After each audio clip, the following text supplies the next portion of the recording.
ఒక పెద్ద సంకేతం అయితే వచ్చేసింది జగన్మోహన్ రెడ్డి నుంచి వైసీపీ కార్యకర్తలకు, శ్రేణులకు, ఆ పార్టీ నాయకులకు.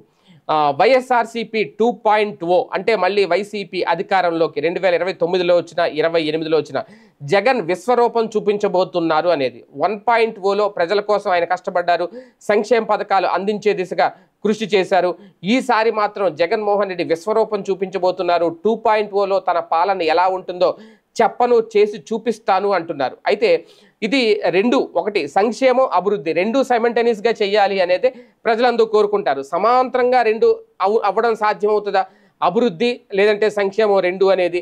ఇప్పుడు సంక్షేమం వైపు అడుగులు వేసి జగన్ సక్సెస్ అయ్యారా లేదా అంటే ఆయన ఖచ్చితంగా మళ్ళీ అధికారంలోకి రాలేదు కాబట్టి సంక్షేమం ఇచ్చైతే సక్సెస్ అయ్యారు, కానీ సంక్షేమం ఇచ్చిన తర్వాత దాని ప్రతిఫలం ఆశించడంలో మాత్రం జగన్మోహన్ రెడ్డి ఫెయిల్ అయ్యారు అనేది చాలా స్పష్టంగా అర్థమవుతుంది.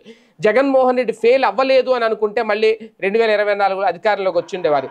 ఆయన ఇచ్చిన సంక్షేమం ప్రజలు యాక్సెప్ట్ చేసుకొని, సంక్షేమాన్ని తీసుకొని, పథకాలను అనుభవించి ప్రతి కుటుంబంలో ఆర్థికంగా జగన్మోహన్ రెడ్డి చేయూతను అందించారు, జగన్మోహన్ రెడ్డి వాళ్ళ మేము నిలబడ్డాం అని ఖచ్చితంగా అనుకుని ఉంటే జగన్మోహన్ రెడ్డిని కూడా వాళ్ళు నిలబెట్టుండేవారు.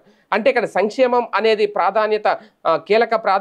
కీలక ప్రధాన పాత్ర పోషించిందా లేదా అంటే ఖచ్చితంగా లేదనే చెప్పాలి. అంటే తీసుకునే వాళ్ళు తీసుకుంటారు, వద్దనరు.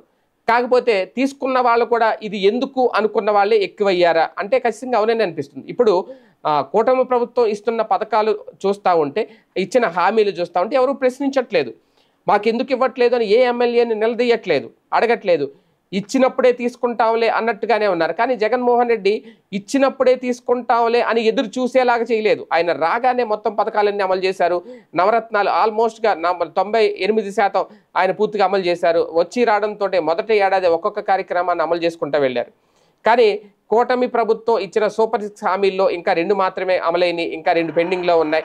మిగిలినవి ఎప్పుడు అమలు చేస్తారనేది కూడా క్లారిటీ లేదు. సో ఇటువంటి నేపథ్యంలో వైఎస్ జగన్మోహన్ రెడ్డి 2.0లో మాత్రం ఆయన పరిపాలన చాలా డిఫరెంట్గా ఉంటుంది అనే సంకేతాలు అయితే ఇస్తున్నారు. అది ఎలా ఉంటుందో చూడాలి.